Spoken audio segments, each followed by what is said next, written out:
Why France? Why Da Vinci would be a best goal? Why do you think Indian students France जाना पसंद करते हैं? France में आइल्स नहीं चाहिए। थोड़ा सा वो नर्वसनेस होता है क्योंकि अपनी कंट्री छोड़ के जा रहे हैं। करेक्ट। ये काफी स्टूडेंट्स को पता नहीं है। तो इंडिया में आके उसे वापस पढ़ना पड़ेगा या क्या? हेलो स्टूडेंट्स, आज हम बात करने वाले हैं everything that you need to know about studying in France. तो ये वीडियो थोड़ा सा लंबा होने वाला है बिकॉज यहाँ पर आपके ऑलमोस्ट सारे क्वेश्चंस आंसर हो जाएंगे कि फ्रांस की एडमिशन प्रोसेस कैसी रहेगी, आपको उसके पहले क्या ध्यान रखना है, उसके बाद क्या ध्यान रखना है, वहाँ पर जाके आपकी लाइफ कैसी होगी, आपके एक्सपेंसेस कैसे होंगे, ये सब आज हम डिस्कस करने वाले हैं। And by any chance if you wish to study but also work there, if you are looking for a long term career perspective in France, then every one of those questions are going to be answered here today in this video. So I hope you will watch this video till the end. But still, अगर end पे जाते जाते आपको लग रहा है कि आपके कोई questions हमने यहाँ पर address नहीं किए हैं, so our comment section is always open for you. You can text there anytime. Hello everyone, I am Christina from Educo Abroad और आज हमारे साथ जुड़े हैं mister Milind from Da Vinci. He is a representative from India and जो Da Vinci College है France में, he is a representative there and he has been working with the institution for over 6 years and he has counseled 8 to 10,000 students up until now who aspire to go to France. So ये video में हम बात करेंगे students की पूरी process की, starting से and तक उन्हें क्या प्रॉब्लम्स आती है, कौन सी चीजें ध्यान में रखनी चाहिए, why France, why Da Vinci. So anything you would like to add on? Yeah, so I'm Milind Singh. I work as a senior regional manager for the college. I've been working with them for 6 years now, and we have multiple schools. We have a business school, we have engineering school, we have gaming, multimedia design school, and yeah, we have a long-standing partnership as well with Educo Abroad, and we have been working very closely for past 3 to 4 years, and looking for the video, looking forward for your questions. Yes. Let's go ahead. Of course.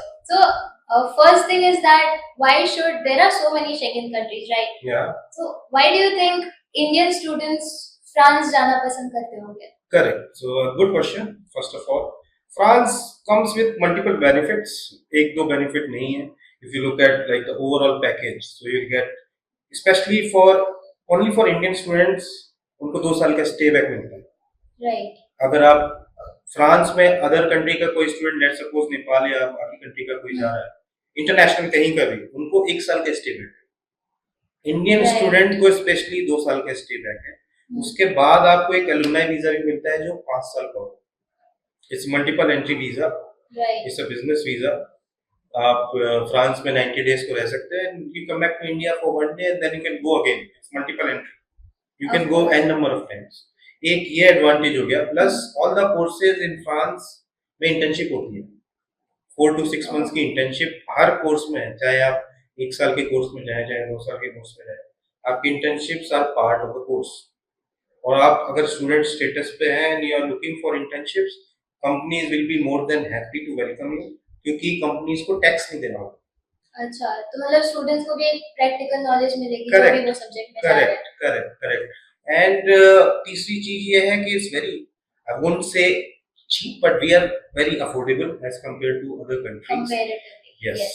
We are very pocket friendly. आप US की fees देखें या Australia, Canada, कहीं की भी fees देखें, and you compare that with the fees of France, you will get, I guess, almost half of the fees.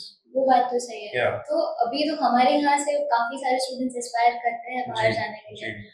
तो आप क्या कहेंगे कि कौन सी ऐसी बातें हैं जो उन्हें ध्यान में रखनी चाहिए, बी इट परसेंटेज और इंग्लिश रिक्वायरमेंट्स. तो इंडियन स्टूडेंट्स को कौन सी बातें ध्यान में रखनी चाहिए फ्रांस के लिए अप्लाई करने से पहले? करेक्ट. Good question again. एक तो फ्रांस में आइल्स नहीं चाहिए होता in the most of the courses. कुछ कॉलेज, कुछ कोर्सेज में रिक्वायरमेंट है, लेकिन मेनली आइल्स इन 80-90% कोर्सेज में आपको आइल्स नहीं लगता है. बाकी कंट्रीज में इज मैंडेटरी. वीजा प्रोसेस में भी नहीं लगता है. ठीक है. तो आपका, but if you are thinking कि मेरे इंग्लिश लेवल कम है and I don't have to take IELTS और मेरा एडमिशन हो जाएगा फ्रांस की कोई अच्छी यूनिवर्सिटी में, दैट्स नॉट द केस. क्योंकि हर मतलब जैसे अदर कंट्रीज की तो मैं उतनी बात नहीं करना चाहता, लेकिन फिर भी इफ यू लुक एट वहाँ पे पूरे प्रोसेस में कहीं भी इंटरव्यू नहीं है, उनका बस एकेडमिक्स देखा जाता है, ऑफर लेटर आ जाता है, then you go for visa process. France में आपको 1 से 2 इंटरव्यू लेना ही पड़ेगा। हाँ, मतलब मतलब कंप्लीटली डॉक्यूमेंट बेस्ड नहीं है। नहीं है, Right. यूनिवर्सिटी पे ही हम भी चेक लगाते हैं, like we have a video record interview, तो उसमें ही पता चल जाता है कि आप कितने पानी में है, टू बी ऑनेस्ट, आपका इंग्लिश लेवल क्या है, Right. And plus it's a video record. उसमें क्या होता है कि क्वेश्चंस आते हैं स्क्रीन पे और उस पे बोलना पड़ता है, जैसे we are used to speaking to a person, Yes, right. उसमें वो थोड़ा अलग है। मैंने देखा काफी अच्छे स्टूडेंट ब्लैंक आउट भी रहते हैं, तो थोड़ा सा अलग प्रोसेस है। आपको आइल्स नहीं लेना है तो थोड़ा तो पेन लेना पड़ेगा ऑब्वियसली, तो you need to work on IELTS. Right. एक ये चीज हो गई, प्लस आप अगर देखो वीजा प्रोसेस में भी मतलब एक कैंपस फ्रांस है जो obviously official government of France की अथॉरिटी है, तो वो भी एक इंटरव्यू लेते हैं, वो अच्छे खासा मतलब लाइक क्वेश्चंस आपके प्रोफाइल पे पूछते हैं। Right. इट्स नॉट के मतलब बहुत से लोग मैंने देखा है जैसे ऑस्ट्रेलिया कनाडा या वगैरह के जो होते हैं, they will take France as second option, और वो सोचते हैं कि फ्रांस में मेरा तो हो ही जाएगा, वीजा भी हो ही जाएगा। इट्स नॉट दैट इजी, लेकिन थोड़ा सा सीरियसनेस अगर है कि आपको आपके प्रोफाइल आपको पता है फ्यूचर में क्या करना है, ये कोर्स क्यों करना है, क्वालिटी एजुकेशन लेना है, अगर ये चीजें हैं तो आप फ्रांस आ सकते हैं, it will have many benefits obviously. Right, right, right. Like, so if there is dedication, seriousness, obviously France is a good option for studies, right? Correct correct. तो चलो ये बात तो हो गई हम्म। एडमिशन की पहले की। लेट्स से किसी स्टूडेंट का एडमिशन हो जाता है, हम्म उसके बाद की क्या प्रोसेस रहेगी? कि यूनिवर्सिटी सिलेक्ट हो गई, अभी जी। स्टूडेंट का एडमिशन भी हो गया है, जी अभी स्टूडेंट तैयारी कर रहा है फ्रांस जाने के जी लिए, जी तो उसकी कौन सी बातें ध्यान में रखनी पड़ेगी? बिकॉज काफी सारे लोग एडमिशन होने के बाद भी थोड़ा सा वो नर्वसनेस होता है क्योंकि अपनी कंट्री छोड़ के जा रहे करेक्ट हैं, करेक्ट करेक्ट। तो आप क्या कहेंगे इसमें दो चीज लेता हूँ, एक तो वीजा आपको लेना है, आपका ठीक है एडमिशन हो गया, आपका एक डिपॉजिट हो गया, फिर आपको एक वीजा प्रोसेस करना है। वीजा प्रोसेस में आपका जैसे मैंने बताया कैंपस फ्रांस का एक एकेडमिक इंटरव्यू होता है, उसमें थोड़ा प्रिपेयर करना पड़ता है आपको प्रोफाइल के बारे में, फ्यूचर कहाँ काम करना चाहते हैं, किस कंपनीज में काम करना चाहते हैं, और मतलब पीआर दिख रहे हैं कि you want to come back to India और you are just going for quality of education, short term motivation, short term goal, long term, ये क्लियर है तो आपका वीजा में भी हो जाता है। राइट कैंपस फ्रांस का इंटरव्यू रहता है, फिर आपको फाइनेंशियल्स पे काम करना है। फाइनेंशियल्स में French visa is not very difficult, लेकिन उतना इजी भी नहीं है, उतना आसान भी नहीं है।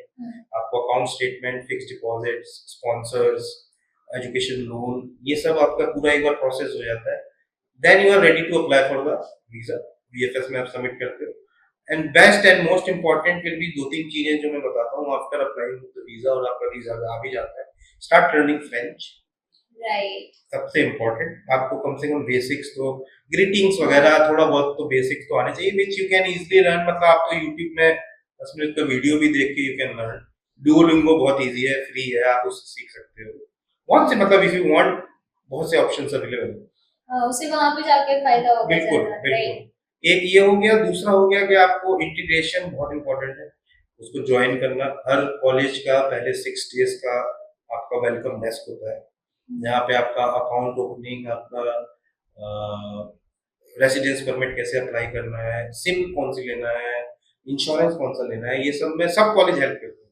अच्छा, तो ये मिस नहीं करना चाहिए यूजुअली, अगर लेकिन मिस हो भी जाता है तो make sure you ask your friends जो ऑलरेडी पढ़ रहे हैं उनसे। क्या एक फ्रेंच हो गया, एक इंटीग्रेशन हो गया, ये काफी इंपॉर्टेंट बातें हैं जो स्टूडेंट्स को ख्याल रखना चाहिए। Right. So as you talk about financial scenario, एक चीज है कि काफी सारी कंट्रीज में थोड़ा सा बर्डन लगता है स्टूडेंट्स को कि उन्हें अपनी फीस के लिए भी सेव करना है, रेंट पे करना है, ग्रोसरीज लाने हैं, जो यहाँ पे नहीं करते थे। So I have heard something a little bit about the social security. Can you just tell me a bit about what is that and students को वो कैसे beneficial होता है वहाँ पर? सोशल सिक्योरिटी आपका हेल्थ इंश्योरेंस कवर्ड हो जाता है, तो आपके जो भी हेल्थ के रिलेटेड इश्यू होते हैं आपका इंश्योरेंस में पूरा कवर्ड होता है। अच्छा, तो आपका कुछ भी प्रॉब्लम होती है तो you can seek an appointment, आप अपॉइंटमेंट लेते हो, तो कहीं कहीं डिपेंडिंग ऑन द डिसीजेस उनकी लिस्ट में पूरी होती है, तो किसी किसी का 75% आपको रिटर्न आ जाता है, कैशबैक टाइप का या जो भी है, पहले आप देते हो बिल में, कहीं कहीं वो भी नहीं देना होता, वो पूरा जो आपका सोशल सिक्योरिटी है उसमें कवर्ड हो जाता है, and you get certain benefits. आपको स्टूडेंट कार्ड पे आपको जो वहाँ पे ट्रांसपोर्ट मेट्रो कार्ड है वगैरह, उसमें आपको काफी डिस्काउंट मिलता है। एज ए स्टूडेंट आपको बहुत से डिस्काउंट मिलते हैं, हर जगह जाके आप स्टूडेंट डिस्काउंट मांग सकते हैं, तो ये भी एक ऑप्शन चल रही है। Right, so being an international student is affordable. Yes, If you say. एक आपको बेस्ट चीज बताऊं, in France is calf. Calf is a housing subsidy Okay. provided by the French government to all the international students. तो depending on the location and dimension of accommodation, आपका घर कितना बड़ा है और कहाँ पे बेस्ड है, तो एक मोटा मोटा एक हिसाब लगाया तो 30% आपको वापस मिलता है, फ्रेंच गवर्नमेंट देती है हर महीने। ये आपका बजट बहुत धीरे मतलब नीचे ले आता है, ये काफी स्टूडेंट्स को पता नहीं है। तो मैं अगर मतलब it will be wrong to मतलब एक अप्रॉक्स एक रेंज दूं तो 70 euros to almost 400 euros per month I have seen students getting in per month. So they are saving that much. इस मैंने जैसे बताया आपको, ये कैशबैक जैसा है, पहले आप रेंट देते हो and then after getting a residence permit हर महीने 5 तारीख के आपके अकाउंट में पैसा है। That's interesting. यस, ये And for an international student, very important, it's very important. यहाँ से तो सब चले जाते हैं, correct, be it any country, correct, but here we are very pampered. We Correct. stay with our parents and all. But after going to the country, they realize कि कितना burden आता है when you Correct. live on your own. So I Correct. think these options are. Yes, I think the international students should be grateful for it, right? yes yes and sorry to interrupt, like one more thing कि all the courses जैसे मैंने पहले बताया internship होती है, internship सब paid. अगर आपकी 3 महीने के ऊपर की इंटर्नशिप लगती है तो it is mandatory by law of French government, it will be paid and you will get minimum is around 700 euros per month. Alright, so what if a student wants to work full time after an internship? नहीं, internship it's part of the course. मान लो 1 साल का course है या 2 साल का course है, तो स्ट्रक्चर ये होगा 6 months classes, 6 months internship, 6 months classes, 6 months internship for 2 साल। 1 साल का है तो 6 months classes, 6 months internship. So like 50% of the course duration is internship. Yes. Right. You're getting paid for it. Right, right. So what I'm trying to say is, after the student has completed that internship, hmm, what if he wants to work? नहीं वो तो है ही। देखिए आपके पास 2 साल का stay back, अच्छा। Stay back 2 साल का मिलता ही है फ्रांस में। हम्म। आप चाहे 1 साल के कोर्स जाओ चाहे 2 साल का कोर्स जाओ, आपको 2 साल का स्टे बैक मिलना ही, ठीक है। Stay back is not PSW, PSW होता है post study work visa. Okay. तो वो काइंड ऑफ सिमिलर ही है, पीएसडब्ल्यू और स्टे बैक सेम ही होता है। देखो आप वर्क वीजा दुनिया में कहीं भी खुद से अप्लाई नहीं कर सकते, company has to sponsor you Right. To apply for the work visa, चाहे यूएस कनाडा में दुनिया में ग्लोब में कहीं भी चाहिए।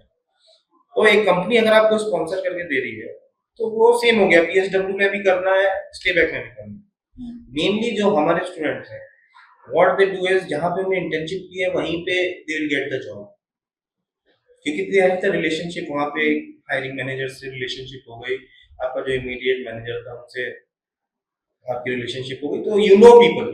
तो वहां पे जॉब तो obviously full time job is different, लेकिन जहां पे मेनली स्टूडेंट ने जहां इंटर्नशिप की है वहीं पे उनकी ज्यादातर जॉब है। Right. So since we are talking about internships, हम्म, एक बहुत बड़ा क्वेश्चन होगा जो काफी सारे स्टूडेंट्स पूछना चाहेंगे। That is which there are so many courses available, arts हो, science हो, commerce हो, there's IT, computer science and management and everything. So what would you say France के लिए, अगर हम फ्रांस देख रहे हैं as a destination, what would be a best course according to you? देखिए बेस्ट कोर्स कुछ नहीं होता है, एक होता है फोमो, आप लोग की जेनजी के अगर मैं लैंग्वेज में बोलूं, fear of missing out. Yes. ठीक है, जो आप पे है लेकिन सामने वाले पे है तो आपको होगा मेरे पे वो क्यों नहीं है। तो अगर आप आर्ट्स पढ़े हो तो you can not go in engineering, right? अगर आप इंजीनियरिंग पढ़े हो तो you can not go in management और आर्ट्स, वाइस वर्सा। तो there is nothing called best, it is what's your profile, आपकी प्रोफाइल क्या है, बैकग्राउंड क्या है, किस चीज में आपने पढ़ाई की है, अकॉर्डिंग टू दैट अगर आपका पाथ क्लियर है, जैसे आप फाइनेंस बैकग्राउंड में हो तो फाइनेंस में जॉब देखते हो, उससे रिलेटेड फिनटेक में जॉब देखते हो, तो वो है। लेकिन ऑब्वियसली आई विल से कुछ सेक्टर वेरी इंपॉर्टेंट है फ्रांस में। Obviously fashion, luxury fashion, you know, all the Paris is the fashion capital, one of the fashion capital of the world. Paris हो गया, सॉरी फैशन हो गया, आपका luxury हो गया, सप्लाई चेन इसलिए इंपॉर्टेंट है, they are largest producer of wine, cheese, aerospace. Supply chain बहुत अच्छा है उनका, फिनेंस बहुत अच्छा है।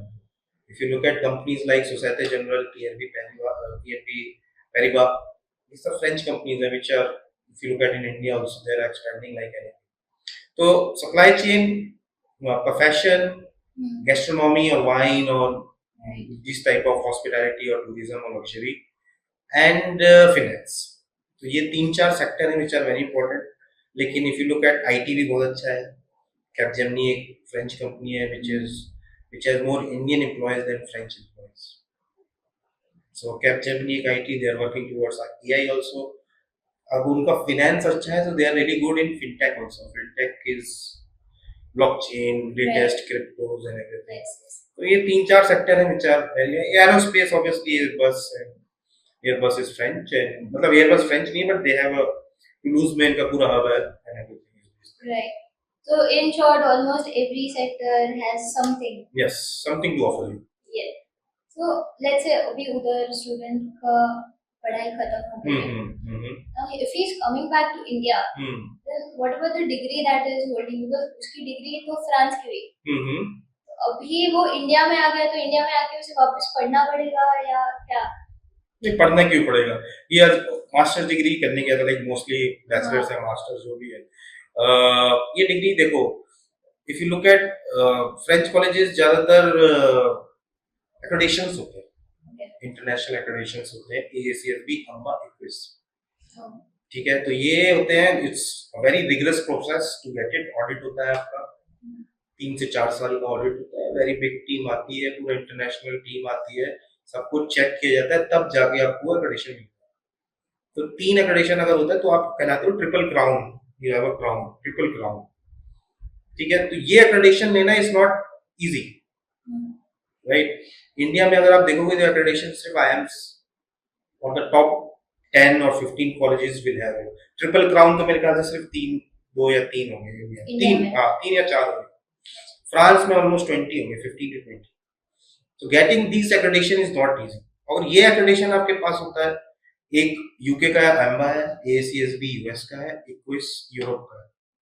ये तीनों accreditation होते हैं तो आप दुनिया में कहीं भी काम कर सकते हैं। And people who have studied in these colleges which have the accreditation, they know what is the meaning and quality and outcome of that accreditation। कोई अगर बच्चा आ रहा है उसकी CV पे हो this college has a right, it creates an impression, obviously, right। और आपका ये मास्टर्स डिग्री आप बार-बार तो करते नहीं, जिंदगी में एक बार करते हैं, तो उसमें it's very important to have a good brand in your CV। Right. Yeah. So overall, you can say that France has room for all the sectors and France has a lot to offer। उसके अंदर colleges जो है, accreditation जैसे इन्होंने बात की, so from the video you can get an idea what France is offering you।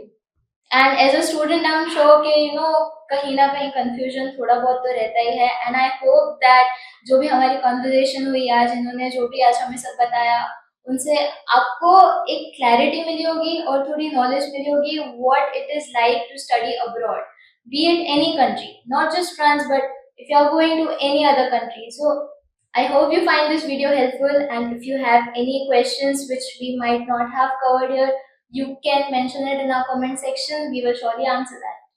And like, share, subscribe। Yes. Yeah, thank you. Thank you so much.